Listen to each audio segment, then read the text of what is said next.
Greetings and welcome to Chapter 11. This is part 1 of 2 for this topic. So this chapter is about, based on the title here, creating products and pricing strategies to meet customers' needs.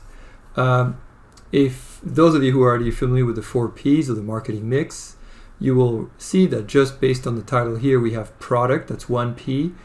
We have pricing, that's another P. And so we're missing the other 2 Ps. And so what that means is that this chapter will go hand in hand with chapter 12.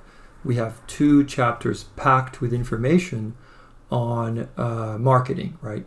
So again, this is a really important chapter for those of you who are interested in majoring or focus in advertising or marketing or public relations. This is the one for you. Let's get started. So first, you might be wondering, why do I have all these brands here? Why did I put these brands? Some of you probably right away recognized maybe a brand you really liked, or you were confused. Why would that brand be here? And so I want to first have you think about what you feel if and when you see a particular brand. And maybe none of these brands resonate with you, and maybe other brands resonate with you. And so think about what that means to you. And it has a value proposition when it comes to the product, when it comes to the price, and when it comes to the value of the product proposition based on your willingness to spend money on that product, right? So a Louis Vuitton handbag is going to set you back, at least about $1,000. Several Gucci products out there. Vans has a cult following, skaters namely, but it transcends the skater community, right? It's a style that people like. I put Hyundai in there because I didn't want to just only go exclusive or niche with the brands. Hyundai is one of the fastest growing brands in the past 20 years in the United States, and that's because of value proposition, being the first automaker in the US to give out a warranty of 100,000 miles. That's how they stand, by their product. So anyway, what am I doing this for? Well, because the value ties in with perception. I want you to just kind of remember that. Marketing, really the essence of marketing is about perception.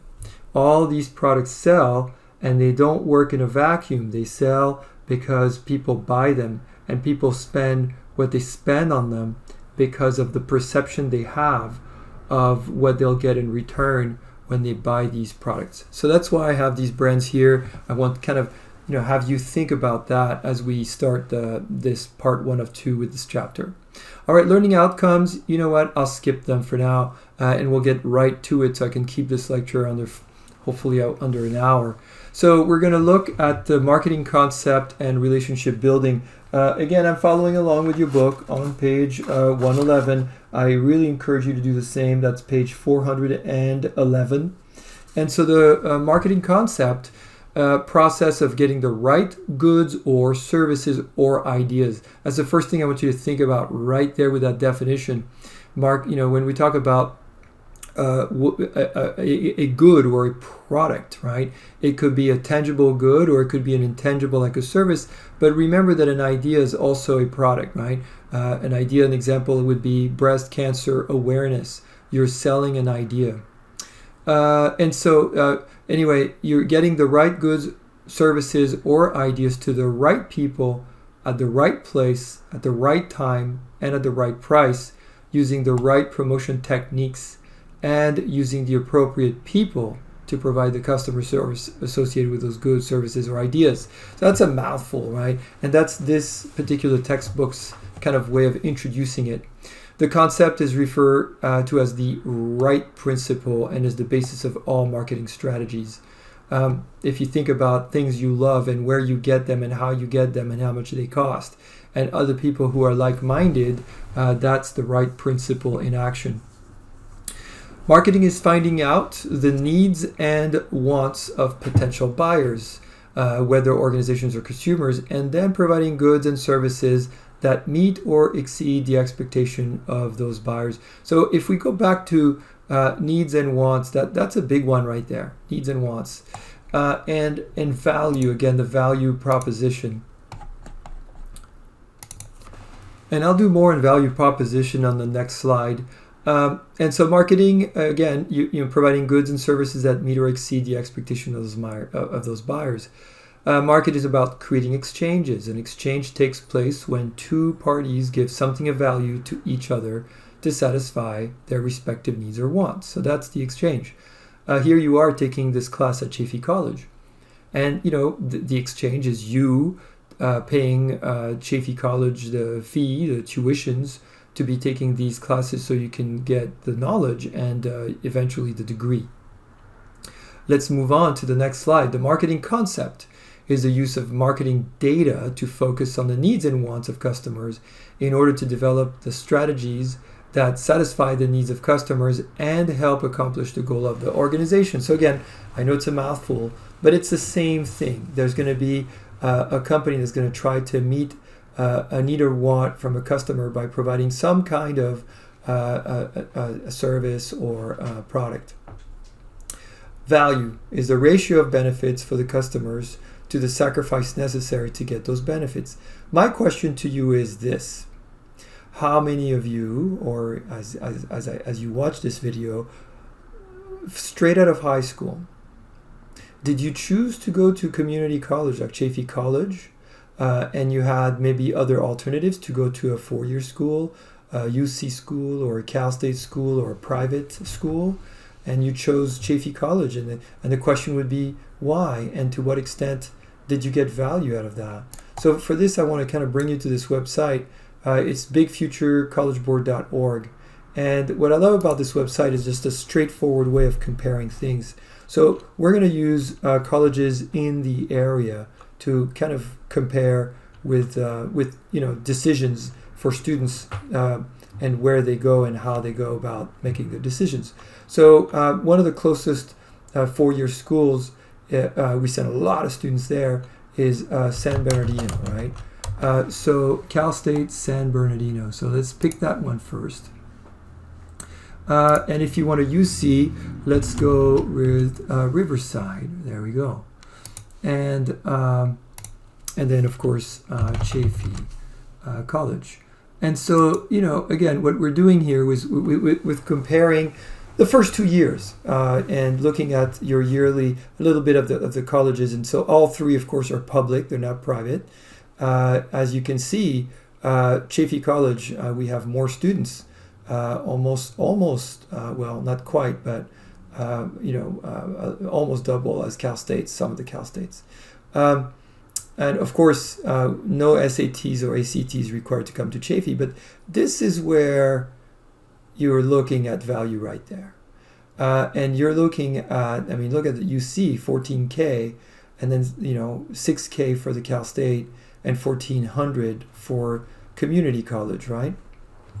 And so the question is, especially during this era of COVID, you know, a lot of students are rethinking going to a 4-year online. I taught at Cal Poly for 11 years. I only teach at Chaffey exclusively now, full-time. But I have a lot of colleagues who teach part-time at Cal States and UCs and also at Chaffey. And, you know, I'm sure you have some of them, and they'll let you know where else they're teaching. And, you know, they're using the same textbooks and the same slides and the same presentation. So in terms of value, when you're getting your GE out of the way, you're being you're being smart. Now, some people would absolutely not even consider it. I'm going to a UC school or a Cal State school for 4 years. That's what I want. That's what I'm doing. And, you know, well, let's keep the UC here, and let's remove Cal State San Bernardino, and let's replace it with a local private school. So there's University of Redlands, right? Okay, so less selective than UC, and look at the price there, right? So as we were looking at UCs, looking at 14K being a lot more than the Cal States, 52K for this, you know, private institution. Again, you know, the brand and the perception has a lot to do with why people make their decisions in terms of where they're going to go. So the value has to do with perception. Customer satisfaction is the customer's feelings that a product has met or exceeded expectation. I have a link here from Consumer Reports I'll drag in about reliability of automobiles. So if you're in the market for a car or washing machine or anything, if you're not familiar with Consumer Reports, it is really the benchmark for references in terms of product reliability, quality, etc. What makes them special is that the Consumer Reports, as you can see by their website, is a .org. That's a non-profit organization. They don't advertise anything but Consumer Reports, and even if they rank a car, let's say for example the top rated car here is Lexus, top rated rank is Lexus. There we go. The IS is the most reliable of all of the Lexuses, and Lexus is the only automaker to get an 81 for average predicted reliability. So if you think about that, in this case reliability, you're familiar probably with the Japanese brands, right? So Mazda actually moved up 2 spots. Toyota moved down 2 spots, probably because of the CHR, which is dragged them down. Usually Toyota and Lexus both at the top. And then you see other brands here, right? Dodge went up 13 spots, so they really improved their reliability. Subaru released a new car, the Ascent, that brought it down 5 spots, a brand new model, and the quality reliability has gone down there. And then you could see how things tend to get worse and worse and worse. So Cadillac is getting a 23, and so these are the brands right there that have really dropped by a lot. You might be surprised to see Tesla here, but the Model X has had lots of issues. So again, I'm letting you know this because it's not the same as JD Powers. The book talks about JD Powers and their research company, but the difference is that you will never see Lexus advertise its IS or LS saying, hey, we're the #1 ranked brand by Consumer Reports. Lexus will never ever do that for one simple reason. They are not allowed to. Consumer Reports stays objective by not taking money from any brands or any companies. That's how they stay objective, and that's how they really focus on what they do as a non-profit.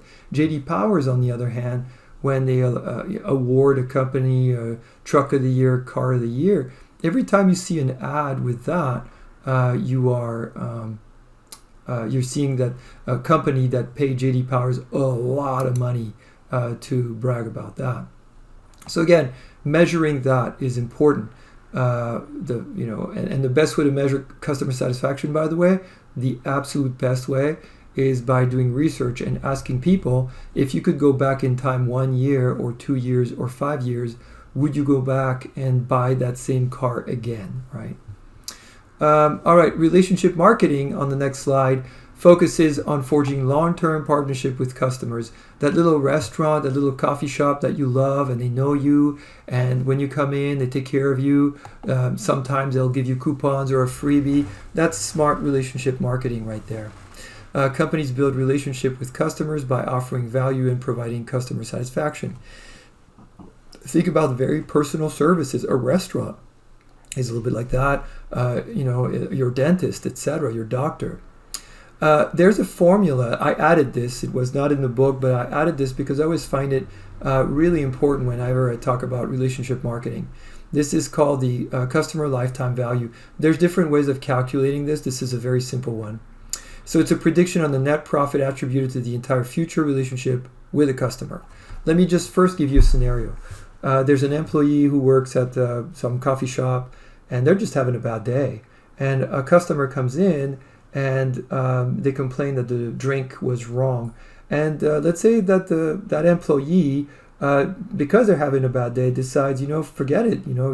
It's your fault. It's your problem. This is a good cup of coffee.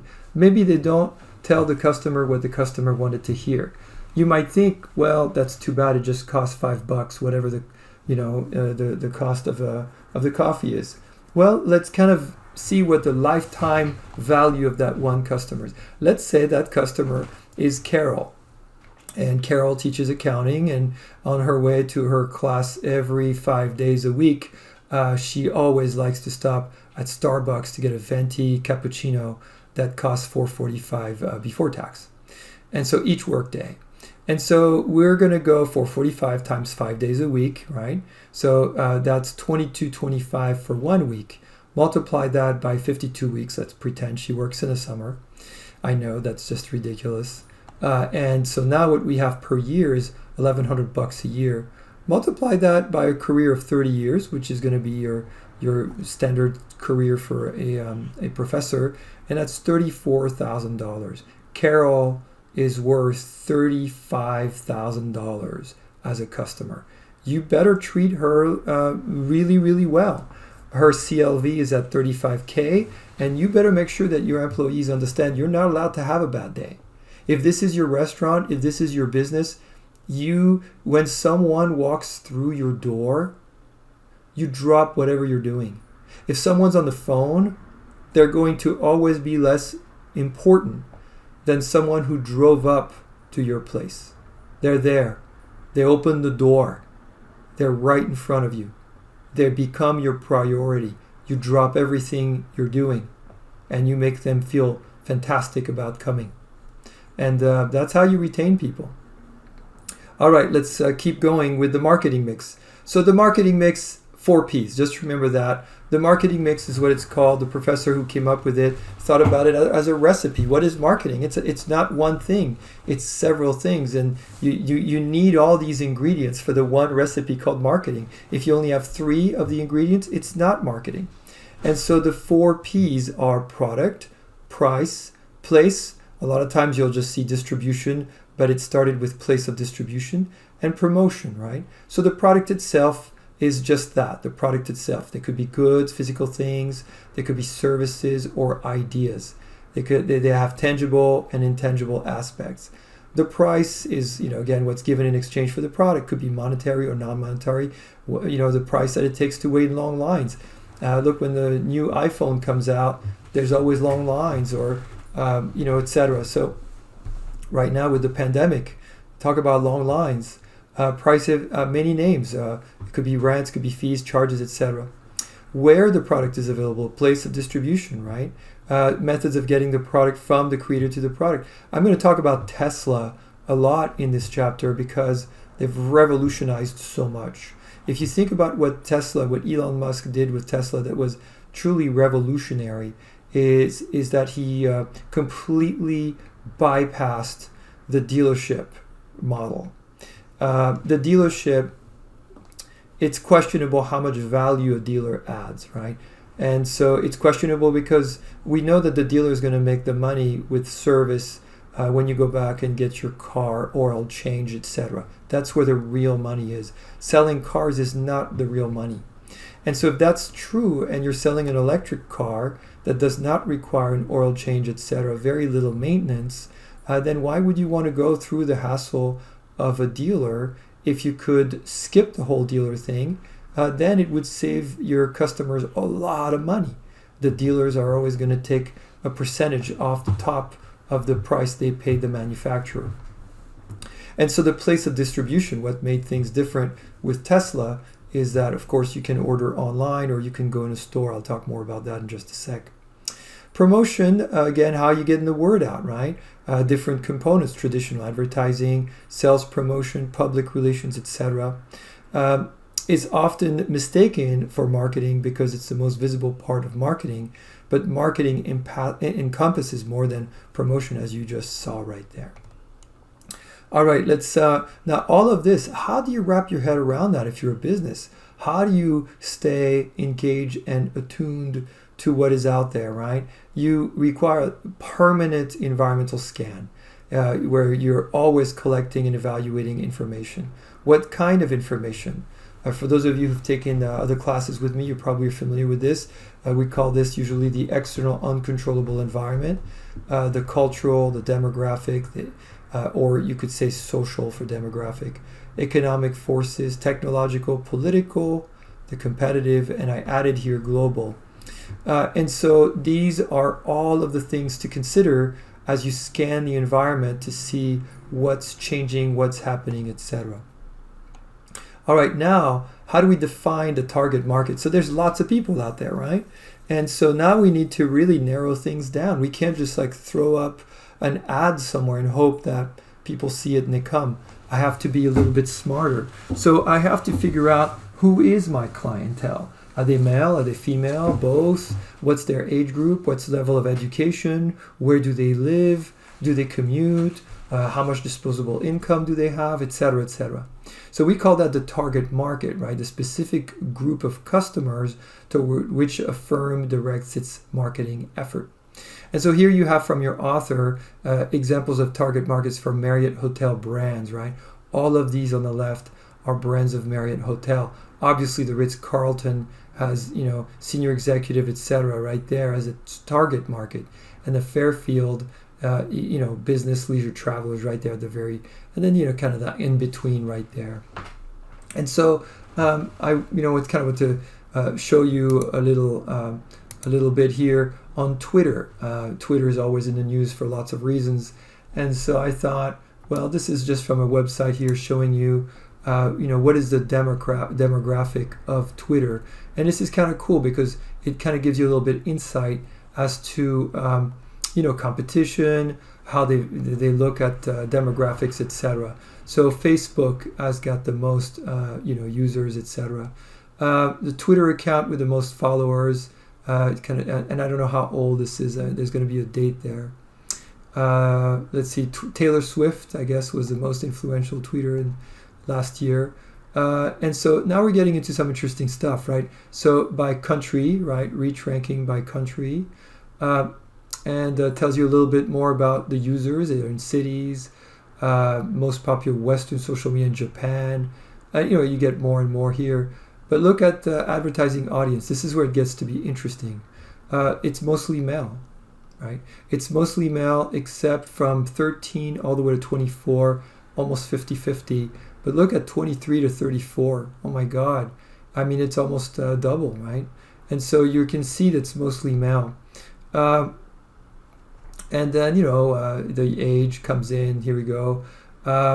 Twitter gender comparison ranking. So again, Twitter is global, so you're getting a lot of global demographics. You can also see by age. So the 33 to 44 are the biggest composition of Twitter users. And here I told you about education. Right here, high school grads, 54, 59. That's where the highest level. And less than high school, not so much on the Twitter use. And then, you could really, really just break it down over here. Kind of, you could see where in terms of adults, who's using what. Ethnicity, you can see penetration by ethnicity, even the political demographics, right?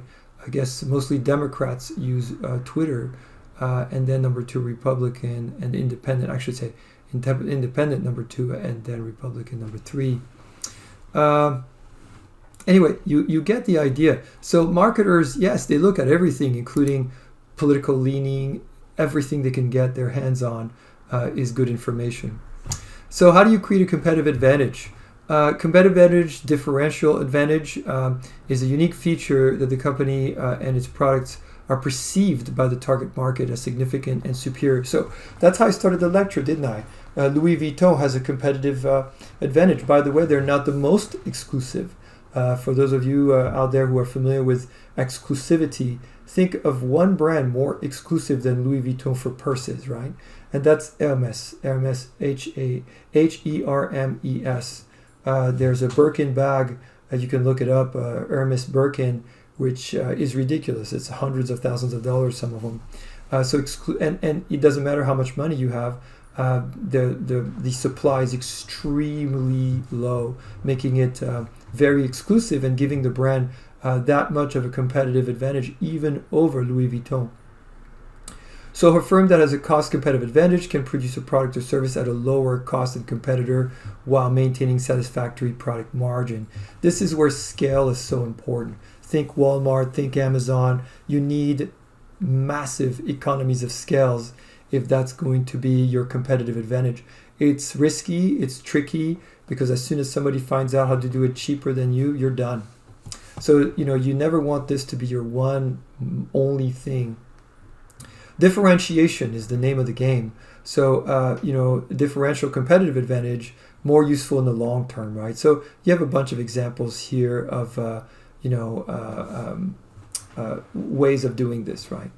Service differentiation, higher level service require more planning, better execution, constant evolution through relationships. So that's an example there. And the niche competitive market serves single segment of the market. I use this example here. This car is a car that made history. One of the best-selling cars in the U.S. today is the Honda Civic. Few people know the history of it, but the Civic actually stood for CVCC, which was the type of motor that Honda used. This car made history. When it first came into the U.S., it was a Honda N600 was its predecessor, and people laughed. They thought, it's a tiny little car for very poor people, and they joked that the motor was powered by a motorcycle. Well, jokes on the people who laughed at Honda, considering that one of the best Civic is the best-selling car in America today, one of the best-selling cars. So it started as a niche product. A niche product doesn't always stay a niche product. What is a marketing mix? Okay, now that we talked about the 4 Ps, right? Product, price, place, promotion. You have this marketing mix strategy. So now that we talk about the mix, the question is, how do you launch a sound strategic plan to ensure that you can truly corner the market and especially reach your demographics, your target market? So the product strategy is the first one. You choose a brand name, packaging, colors, warranty, etc., etc. So Tesla, again, I'm using to have this example. Tesla, quite brilliantly, Elon Musk, when he didn't create the brand, right? He came on board after the brand had just been created. And, of course, Nicholas Tesla, pioneer in electricity, called the car Tesla. So the product strategy was, in terms of electric cars for Tesla, what made it very different. If you think about the only other option before Tesla was the Nissan Leaf, right? That was the best-selling electric car for actually several years before Tesla started taking over. But the Nissan Leaf was for people who wanted an electric car, and that's it. What Elon Musk refused to do is he refused to make an electric car for people who wanted electric cars. What he did is he wanted to make the best luxury car on the market, on the planet, that happened to be electric. And so he, brought people in from Mercedes, etc., and tried, he revolutionized so many things with the Model S Tesla, even with a center console that looks like a giant iPad that's now imitated by every other car maker. So the product strategy was very unique. The pricing strategy also very unique with Tesla.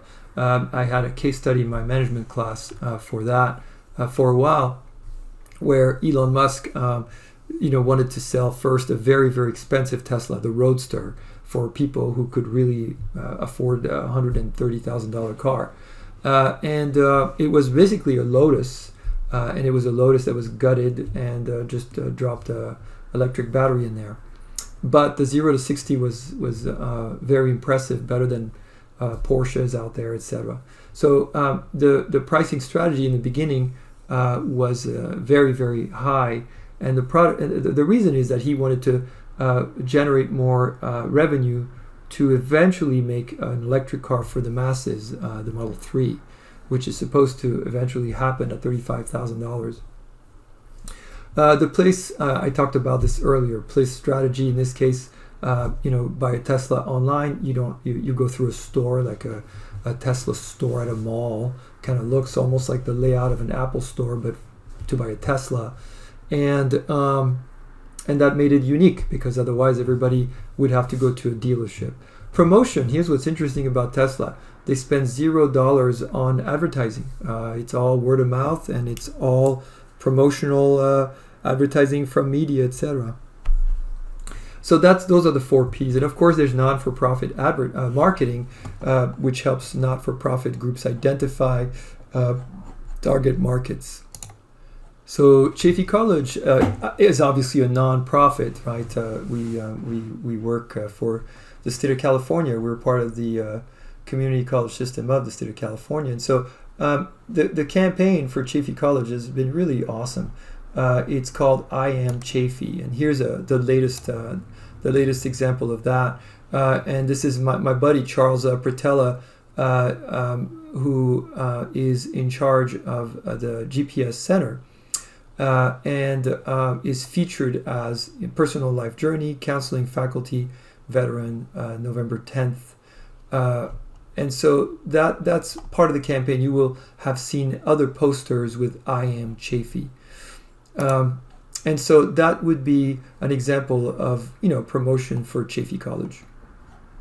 Buyer behavior. All right, so now we're getting into how people behave. For those of you who like psychology and you also like business, I have great news for you. Industrial psychology, etc. There is a field just for you where you need to apply psychology within business. And buyer behavior is very much one of those big areas. And so how do people make decisions, right? So need recognition. You're driving your car to go to work, and all of a sudden it gives out. So you call AAA, you take it to your mechanic, and your mechanic gives you horrible news. Says you need to change the transmission, and your car is so old that the cost of changing your transmission is worth twice the price of your car. So you just need a new car or a used car. So that's the need recognition. I need a new car. So information search. What do I do? So let's say you remember what your business professor told you, and you go to Consumer Reports and you start to look at cars that might fit your budget, need, and so you get several, and you look at, once you have about 4 or 5 models, you evaluate them. And maybe this is where you talk to your friends, you talk to your family, etc. And then you go and you buy the car. And you drive it around, and then you have this post-purchase behavior. And hopefully you love the car and it worked out well, and you have great payments, and you did everything right. You had your credit union finance it for you instead of the dealership, all that stuff. Or you feel horrible. They turned your loan into a lease, and it's so expensive, and you're not going to even own the car in 3 years, and you're miserable, and you have what's called buyer's remorse. So again, just kind of giving you, now the cultural, social, individual, psychological factors, all those things affect that. Some of you maybe come from a family where everybody buys the same car, a Nissan family, a Ford family, etc. And so you have a strong, in this case, social or cultural effect with your family. If you have a Nissan family and you show up and you bring in a different car, different make, you might, your family might think, what's wrong with you? So how do consumers and organizations make buying decisions? So the influence on customer decision making, again, culture, social factor, individual factor, psychological, all have an effect. B2B, so this is where, I'll show you a little bit more on the next slide how that's going to work. B2B, business to business. By the way, there's also B2G, business to government. But let's stick to B2B now. Although, let me just say one thing about B2G. It's not featured in the book, but it should be, because the wealthiest, biggest customer on the planet is the federal government of the United States. Nobody spends more money every year than the federal government of the United States. And if you're interested in selling anything to the federal government, it would be their GSA website, Government Schedule Award, GSA.gov, I believe. Anyway, something to just kind of consider. Targeting a demographic to sell a product is very complex, as you can see all these factors.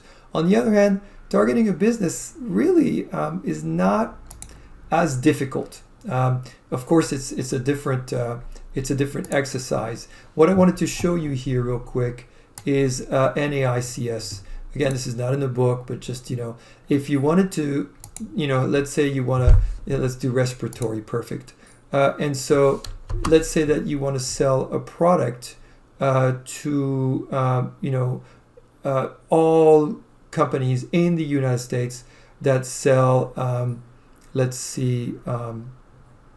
respiratory protection mask. There we go. Let's go with that one. And look at, obviously very popular right now. And so the NAICS for that is right here, surgical appliance and supply manufacturing. And by the way, even there's cross-references, right, where they could be engaged in other things as well. So you have all of these areas that show you what type of industry would fit there. Now, why is this a big deal? This is a really, really big deal because once you know what the code is, an NAICS, North American Industry Code, once you know what the code is, it's just a matter of just getting the name and address of every single company in the US that's in that industry. You're done. So way easier than trying to find someone who has a specific age and a specific education, etc., who you hope is going to buy your product. Now, what are the forms of consumer market segmentation? Way more sophisticated, more interesting. So demographic, age, education, gender, income, race, social class, household size. All of that is considered demographic. And then you have geographic segmentation, where they live. It could be regional, or it could be the state, or it could be a city, or it could be, there's different ways of classifying geographic. The psychographic, values, lifestyle, personality, interest, attitudes, etc. And so let's say the example I used in my marketing class is you want to sell a snowboard to beginners. You want to sell snowboards for people who have never snowboarded before. So my question is, where do you advertise for a group that doesn't even know where to go to buy a snowboard? And so that's where you might need to look at psychographics. Are there sports out there where people who engage in maybe skateboarding or skating, etc., surfing, are more likely to snowboard or not? And so you need to do your homework in terms of psychographic to see what can help you there. The benefit segmentation, these are people who are going to buy a product based on the benefit of the product, and the light versus heavy users, right? So what I have for you here is I added this little zip lookup here that I'll share with you. Here it is. This is really cool. So it's zip lookup, Claritas. They're a company that specializes in psychographic research. And you could do by zip code, so it's called Prism. And so what I did here is I put in Rancho Cucamonga, and what, in marketing and advertising, we do what your parents probably told you never to do. And that's to judge a book by the cover, right? You never judge a book by the, well, there's a profession for people who do nothing but judge a book by the cover, and that's advertising and market research. And so what you have here is you have, areas of aspiring A-lister. They're lower, mid-scale, older, mostly without kids. Winner circle, again, without kids. Upscale, without kids, without kids, without kids. So if you just look at, their only winner circles only with kids, it looks like there's only one area here that's pretty substantial for Rancho called the winner circle that is with kids. So here, if I click on it, eventually it'll give me a little bit more info about what that winner circle is, right? There's always a little picture to go with it to kind of give you a quick way of figuring out, okay. And so youngest collection of 35-54 couple, large family, new money subdivision. And there it is. So look at that. We can actually pinpoint on a map of the U.S. where they live. They're coastal mostly, right? You can see East Coast, West Coast. But look how much detail it gives you. Own an Acura. Does it mean they all own an Acura? Of course not. But remember what I told you, we judge a book by the cover. It means they're more likely to have an Acura than any other group, or than a lot of other group, I should say. They like Chipotle. You get the idea. And so that's for that little winner circle. That's a map of the Rancho zip code. And then here you can start, again, you can look at different, so income range in Rancho. This kind of breaks it down for you as to what the income is in Rancho. Household composition, population by age, population by race and ethnicity. I mean, it's, again, what we've done is we've mixed the lifestyle group, right? And you can also look by social group. Again, things are slow on my end, but you can play with that. All right, so moving along. Age segmentation for Fritos, Doritos, Tostitos. So you get the idea. This is from their website. And, it lets you know, in this particular case, there's the demographic right there, and there's the niche. So their age, mostly teen males do Doritos. You get the idea. And then we're getting into tangible and intangible attributes of the product that creates value. So the type of material, there's so many, I put this here because it's the image of the retail store. That's what a Tesla store looks like, right? It's not a dealership. The warranty, the color, the packaging, Apple made history a long time ago with how it packaged its computers. And, Steve Jobs very famously said that he wanted people who opened a Apple product package to feel like they were receiving a gift, which was very, very different than what the competition was doing with computers, where you got this boring cardboard-looking thing and you kind of had to fish through your stuff in there and make sure you didn't throw anything away. The instructions for it, again, Apple products, very elegant. The image of the brand, the attachments, service after sale, you get the idea. And so then we're getting into the classification of consumer products by effort. So let's say you have about 50 to 100 grand that you want to sell on a 21 window 1950s V-dub Samba. It's a classic. I mean, this is the Samba is the one with the rooftop, and you love that color right there. And so let's see, what kind of product is that going to be? Let's figure it out. Is it an unsought product? Well, an unsought product requires no effort or some considerable effort. Probably not, right? Unsought products are life insurance, burial plots, timeshare condos. Those things still exist. And then we get into convenience products, soft drink, bread, milk, etc. Very or little minimum. So probably not so much on that vintage Samba. Shopping products, automobile, considerable effort. Homes, considerable effort. Vacation. So now we're getting somewhere, right? But can I just go to a dealer? Can I go to the VW dealer to get that? Not quite, right? So then we're getting into specialty products, where expensive jewelry, gourmet restaurant, limited production automobiles, maximum effort. So those are the specialty products. Think supply and demand. Then we're getting into the product life cycle over here. This is going to be a big part of marketing. I honestly did not like the examples that the author gave you, so I just kind of blanked that out. The reason being that I felt like they were comparing products to industry. And so we're going to stick to just product in this case. We're using the iPhone just because it's such an easy example and everybody can relate to it. So if you think about, when the iPhone first came out, right, it just took off pretty fast, right? So introduction phase actually was probably very, very short. The growth phase came up pretty quickly.